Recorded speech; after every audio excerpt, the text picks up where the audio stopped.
Après les repas, on va passer aux questions. Alors je suis désolée, j'aurais bien voulu faire la foire aux questions dehors, mais là il pleut à fond, donc sortir j'oublie. Et il y a un bruit fou dans la rue, donc on va le faire à l'intérieur avec une lumière un peu pourrie, mais bon, c'est pas grave, l'important c'est les réponses aux questions. Première question, la viande te manque-t-elle? En fait, si on parle de viande et qu'on veut appeler un chat, la viande c'est de la chair de cadavre, est-ce que ça me manque? Ben non. Une fois qu'on voit un steak comme un animal mort, ça donne vraiment pas envie quoi. Et puis, quand bien même j'aurais envie de viande ou de poisson, ben, je pourrais manger des alternatives végétales. Il y a toutes sortes hein, à base je sais pas, de soja, de haricots rouges, de seitan. C'est pas les alternatives qui manquent. Donc je pense que c'est pas mal d'aimer la viande, mais ce qui est mal, c'est de payer des gens pour vous produire de la viande en faisant du mal aux animaux. Et la viande éthique, ça n'existe pas. Hein. C'est juste du marketing. Bref, question suivante. À quelle heure prends-tu ton dernier repas? En général, c'est vers 17 h. Au plus tôt, je prends vers 16 h parfois. Et des fois un peu plus tard, vers 18, 19 h.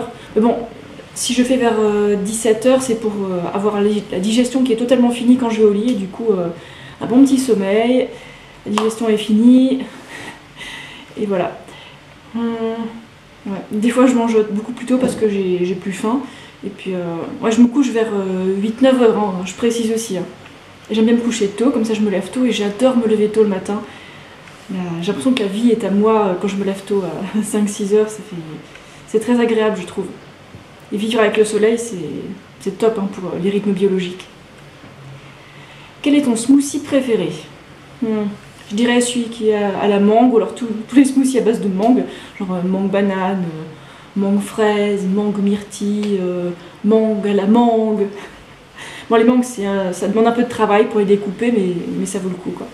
Et j'aime bien prendre les smoothies déjà faits à la mangue, en haut de la montagne. En fait, c'est des tailles qui font les smoothies là, pendant toute la journée. Et après l'effort, c'est tellement agréable d'avoir un bon smoothie de mangue.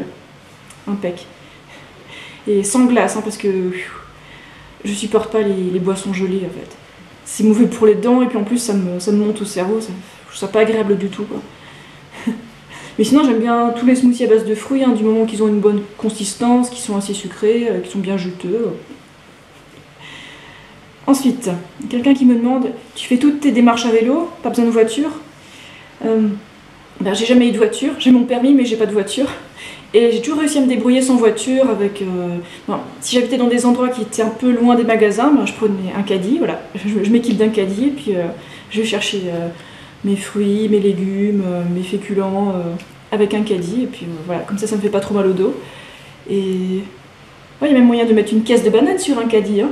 Il y a moyen. Et puis ici en Thaïlande, bah, c'est encore plus facile vu qu'il y a des vendeurs de fruits à presque tous les coins de rue. Pour l'eau, bah, en fait l'eau on l'achète. Donc d'abord j'achète un grand bidon de 5 litres, c'est ce qu'on fait en ce moment. Et puis on recharge le bidon de 5 litres à une borne d'eau osmosée. Et là il y en a vraiment à tous les coins de rue en Thaïlande, c'est génial. Et en France on trouve pas ça, hein. Bon, c'est comme ça. Si même en Thaïlande ils sont équipés d'osmoseurs partout, pourquoi ils le font pas en France? Parce que l'eau du robinet est pas si mal que ça en France déjà. Et pour donner un ordre de grandeur, un baht, ça fait 1 litre d'eau en général hein, dans les distributeurs d'eau osmosée. C'est vraiment pas cher, donc on garde toutes nos petites pièces et puis ça nous fait de l'eau. C'est en bas de l'immeuble, le distributeur d'eau, c'est super pratique. Et sinon pour les autres courses, quand on va acheter plus loin, ben on prend notre vélo, notre sac à dos et puis on achète ce qu'on a besoin. Et on remplit notre sac à dos avec 5 litres... On dit 5 litres de riz ou 5 kilos de riz? Oui, 5 kilos de riz. Ça, le riz, ça vaut le coup. C'est des calories concentrées, donc ça permet de pas trop avoir de poids à déplacer, quoi. Donc j'ai toujours réussi à me débrouiller sans voiture. Et puis quand on était en Afrique du Sud, en haut de notre colline, ben, même là, on allait tout acheter à vélo. Et après, il fallait remonter la pente à vélo. Hein. Mais sinon, il y a moyen de tout faire à pied avec un caddie. Peut-être pas dans tous les endroits, mais bon, moi je me suis toujours arrangée pour pas être dans des endroits trop paumés quand même. J'adore la nature, mais faut quand même que pour les courses ce soit pratique et que je puisse me débrouiller sans voiture. Bah, par exemple, quand il y a des trains, des bus, faut pas dépendre de quelqu'un avec une voiture, quoi. Donc tu me demandais, et pour l'eau et les courses alimentaires, comment tu fais pour tout ce qui est lourd? Ben, caddie, vélo. Voilà. Et peut-être qu'avec certains magasins, il y a moyen de se faire livrer, hein. Pourquoi pas? Ensuite, quelqu'un qui me dit, les dattes ne sont-elles pas trop grasses ou trop sucrées? Alors les dattes ne sont pas du tout grasses. C'est plein de fibres et de glucides, c'est un aliment excellent, à condition de ne pas les manger en dessert. Faites surtout pas ça, sinon vous étonnez pas qu'il y ait des petits problèmes. Donc les dattes, vous pouvez en faire des repas ou des collations en dehors des repas. C'est à vous de voir, hein, mais ne mangez pas des dattes après un repas gras, par pitié. Épargnez-vous ça, c'est pas bon du tout. Mais sinon, les dattes, dans des bonnes conditions, vous pouvez manger jusqu'à ce que vous en ayez marre. Hein. Et vous pouvez boire de l'eau aussi en mangeant des dattes, hein, parce que bon, c'est des fruits secs, donc ça manque d'eau. Donc buvez de l'eau en même temps ou juste avant. Ensuite, vous allez partir ailleurs par obligation ou par choix de voir autre chose? Bah, d'un côté, on a envie de voir autre chose, mais de l'autre côté, on a un budget assez limité, donc on essaye d'optimiser ce qu'on fait ici en Asie, et on est encore en train de se renseigner sur les systèmes de visa pour pas être surpris à la frontière à dire ah non vous pouvez pas rentrer parce que tatati tatata. Donc là je suis en train de me renseigner et on verra ce qu'on fait. On n'a pas encore décidé où est-ce qu'on va en fin juin, je sais pas. Ensuite, que penses-tu de l'augmentation des triglycérides et du découpage des fibres des fruits dans les smoothies? Car il me semble que le docteur McDougall déconseille les fruits pour une perte de poids. Une chose à la fois. Alors l'augmentation des triglycérides, c'est pour les gens qui mangent des fruits ou des choses sucrées après des repas, qui font des mélanges n'importe quoi. Et bon, ça peut arriver que les triglycérides ils varient un peu, hein, mais bon après, utilisez-les, c'est une source d'énergie, brûlez-les, soyez actifs. Restez pas au fond de votre canapé en train de regarder la télé tout le temps, c'est pas comme ça que vous allez maigrir. Hein. Ou alors ce sera de la restriction et c'est vraiment pas marrant et puis ça met de mauvaise humeur et puis c'est pas bon pour le corps, ça fait des carences, donc voilà.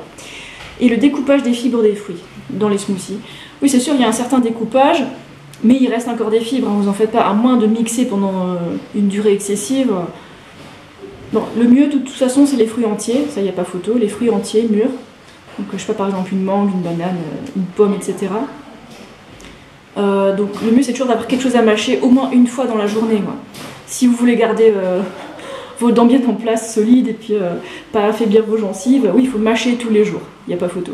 Après manger des smoothies, je sais pas, une fois par jour, voire deux, je vois pas trop où est le problème. Du moment que vous mâchez en plus le reste de la journée. Quoi. Et alors pour le transit, les fruits entiers c'est le mieux, c'est ceux qui stimulent le mieux le transit. Après les smoothies ça marche un peu moins bien, mais ça reste quand même une bonne chose parce qu'il y a un peu de fibres dedans, c'est des aliments équilibrés, ne vous en faites pas. Donc, et le docteur McDougall. Et donc ce docteur et puis ses collègues qui prônent une alimentation riche en glucides, pauvre en graisse. En général c'est à base de féculents qui proposent leur régime. Mais tous ces docteurs, docteur McDougall, docteur Ornish, docteur Greger, docteur Barnard, etc., toute la clique là, ils font un super travail et par contre n'oubliez pas qu'ils s'adressent à un public de personnes âgées qui ont au moins 50 ans, qui ont des problèmes de cœur, des problèmes de santé cardiovasculaire et c'est des gens qui sont aussi souvent sédentaires, donc si vous êtes jeune, que je sais pas 15, 20, 30 ans et que vous êtes actif ou même sportif, ça va peut-être pas suffire de suivre tout ce qu'ils disent, donc n'hésitez pas à rajouter des pizzas, du riz, des pâtes, si vous avez faim, parce que bon, le but c'est la perte de poids, c'est pas un but dans la vie, quoi. Pensez à votre santé avant tout, votre plaisir, et puis si vous êtes végétalien, bah, c'est déjà super. Je vais revenir là-dessus un peu plus tard. Quelqu'un qui me dit je veux bien des infos sur les visas. Oui, moi aussi, d'ailleurs je suis encore en train de me renseigner, c'est pas évident. Et le problème c'est que les règles peuvent changer d'année en année, donc si vous consultez les forums, ben, les infos vont peut-être être dépassées, vont être plus à jour, donc allez voir les sites officiels de chaque pays et Wikipédia a aussi une liste d'exigences de visa qui sont mises à jour chaque année, donc vous pouvez voir ça aussi. Donc je peux pas trop donner d'infos là-dessus parce que je suis même pas sûre des infos sur les visas. Et j'ai pas encore beaucoup d'expérience là pour les visas en Asie, donc je peux pas vous dire grand chose. Je découvre au fur et à mesure, comme vous. Donc les sites officiels. Allez, courage sur ces sites officiels qui sont un peu... C'est un peu difficile de s'en sortir là-dessus, mais bon. Sinon, vous pouvez aussi demander carrément directement aux ambassades, aux consulats, ceux qui sont en France, qui parlent français, donc vous aurez des informations là-dessus, quoi. Bon, le mieux, c'est encore de demander un visa à l'avance pour être sûr d'être accepté dans le pays. Sinon, il y a toujours la solution du visa qui vous donne à l'arrivée, et une exemption de visa, mais c'est un peu moins sûr, donc peut-être que ça convient pas à tout le monde, quoi. En tout cas, pour l'instant, j'ai que fait des exemptions de visa, et puis je vais voir comment je fais par la suite pour l'Asie du Sud-Est. Donc la question, ton avis sur le WSLF? Ça veut dire Whole Starch Low Fat. En français, féculents entiers, pauvres en graisse. Et c'est en fait les alimentations que conseillent généralement tous les médecins pro-végétaliens américains qui font un super travail pour expliquer aux gens comment ne pas avoir de maladie du cœur, comment ne pas avoir d'athérosclérose, de maladies du cerveau, toutes sortes de maladies dégénératives qui sont dues à l'alimentation. Donc ils font un super travail là-dessus. Mais n'oubliez pas, comme je l'ai dit avant, qu'ils ont un public de personnes âgées sédentaires. Donc si vous, comme moi, vous êtes jeune et actif, si vous voulez manger que des aliments entiers, des féculents entiers pauvres en graisse, n'hésitez pas à rajouter d'autres aliments végétaliens pour avoir de l'énergie, quoi. Donc si vous voulez manger aussi des fruits, allez-y, hein. Faites des repas de fruits ou des collations de fruits. Si vous rajoutez un peu de sucre en petite quantité, ça pose pas de problème, ne vous en faites pas. Si vous voulez manger des burgers vegan, des pizzas vegan, des pâtes, vous pouvez le faire aussi une ou quelques fois par semaine, sans souci. Et si vous êtes maigre, mangez tous les aliments végétaliens que vous voulez, hein, vous en faites pas, jusqu'à ce que vous retrouviez un poids suffisant. Mangez davantage de calories, il n'y a pas photo. Si vous êtes trop maigre, mangez davantage de calories. Et puis si vous êtes en surpoids, une alimentation de féculents avec des légumes ou alors des fruits à certains repas et pauvre en graisse. Ouais. Pauvre en graisse pour maigrir. Et puis faites au moins de la marche. Mais bon, je sais qu'il y a un groupe Facebook, le WSLF, et ils interdisent tout ce qui est même un petit peu transformé, sauf la cuisson. Mais la cuisson, c'est une transformation, donc je pense qu'ils se mettent un peu le doigt dans l'œil pour la définition. Ils interdisent même les smoothies, quoi. Les smoothies, c'est donc très bien pour la santé, quoi. Sauf si on le prend en tant que dessert après un repas cuit. Bon. Et... ouais. Donc ça peut être bien pour une base, mais après, si vous avez faim, mangez autre chose aussi, hein. Mangez même du tofu si vous voulez, mangez des aliments, des plantes transformées si niveau calorique c'est un peu difficile pour vous, quoi. Donc vous en faites pas. Et puis si votre bilan sanguin est bon, tout va bien. Si vous vous sentez en forme, etc., quoi. Donc moi j'ai un avis assez mitigé sur le WSLF. Voilà. Ouais, je pense que pour les plus jeunes, il faut ajouter encore autre chose, quoi. Ouais, parce que si on mange seulement des pommes de terre et de la salade avec des légumineuses entières et tout ça, peut-être que pour la plupart des gens, ça va être difficile de manger assez, vu les volumes que ça représente. Donc ça peut être bien pour maigrir dans un premier temps, mais à long terme, je crains que certaines personnes vont peut-être carrément retomber dans l'omnivorisme juste parce qu'elles ont la dalle. Donc pour les personnes âgées, c'est très bien. Par contre, qui ont déjà un taux métabolique de base qui est bien baissé, qui ne bouge pas trop, donc qui ont moins de besoins caloriques, quoi. Bref, je m'étends. Est-ce que tu fais seulement du vélo?